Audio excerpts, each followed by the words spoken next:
Bonjour Yves, je voulais que tu me parles de cette nouvelle école qui vient de s'installer à La School.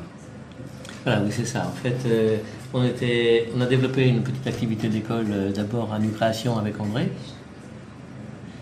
Et puis, après quelques années de développement, on s'est rendu compte que il était préférable de s'installer dans un autre lieu, à la demande en accord avec André.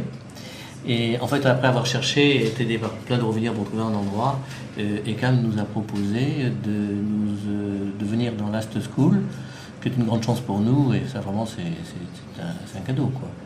Donc voilà, donc l'école vient de déménager il y a un mois et commence à organiser tout ce qu'il faut pour que ça fonctionne là-bas. D'accord. Il y a combien d'enfants?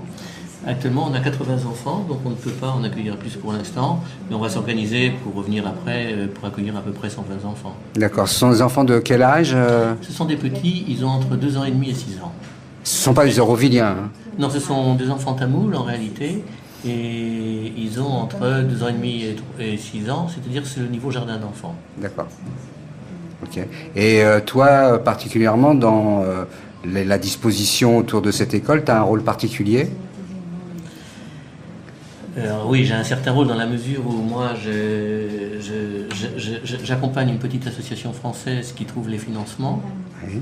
Et donc moi j'aide la petite association et puis j'aide ici le dossier, le projet à se réaliser à travers Anna la directrice, à travers Marie-Claire qui nous aide énormément dans la relation avec Auroville, à travers l'équipe aussi qui est l'exécutive maintenant, c'est-à-dire Carlos Ouais.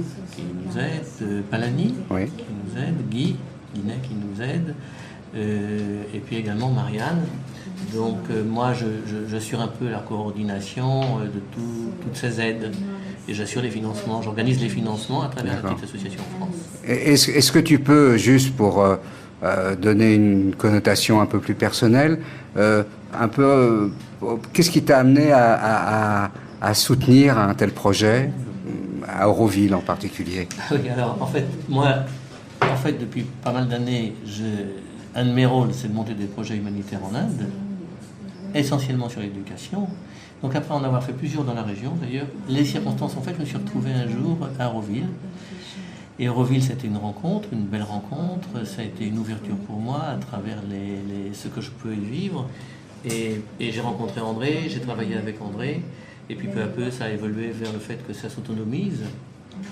Mais en réalité, à la fois, je suis dans mon projet d'accompagner des projets humanitaires, et en même temps, c'est un lieu d'exception qui, moi, dans ma propre évolution, m'apporte énormément à travers ce qui se passe ici et l'idéal que je partage totalement. D'accord. Et si mes informations sont bonnes, tu t'occupes aussi de la VI France Et j'aide aussi, enfin j'accompagne aussi VI France. en tant qu'administrateur, hein. D'accord. Oui, oui. Est-ce qu'il y a quelque chose que tu voudrais signifier particulièrement aux auditeurs d'Euroville, puisque c'est beaucoup les Eurovilliens qui vont écouter cette communication? Est-ce qu'il y a quelque chose de particulier que tu voudrais leur donner? Bah, écoute, moi ce que je peux dire, c'est que être à Auroville est pour moi un cadeau à plein de niveaux. D'abord parce que je peux réaliser mon projet pour les enfants pauvres et le faire bien. Parce que vraiment, il y a il y a une notion du service chez les Aurovilliens qui est absolument extraordinaire. Le nombre de personnes qui aident le projet, spontanément, naturellement, sans contrepartie, ça n'existe nulle part. Et moi, je dois ça à Auroville, je dois ça à l'état d'esprit d'Auroville. Et puis c'est vrai que moi-même, dans mon propre développement, les partages ici, les rencontres, c'est une évolution. Alors bien sûr, tout n'est pas facile, des fois ça bute, mais l'endroit où ça bute, ce qui est intéressant, c'est qu'est-ce qui se passe en moi. Si ça bute et que je sens que je me bloque, bon ben voilà, je sais que c'est mon travail. Mais si je fais le travail, ben en fait ça se redéroule. Donc en réalité c'est complexe, mais en même temps ça roule parfaitement si moi je fais le travail sur moi. Donc ça c'est le cadeau d'Auroville parce que c'est le seul endroit que je connais comme ça. D'accord. Donc en donnant à Auroville, tu te donnes aussi... Ah ben je reçois beaucoup, je reçois beaucoup à travers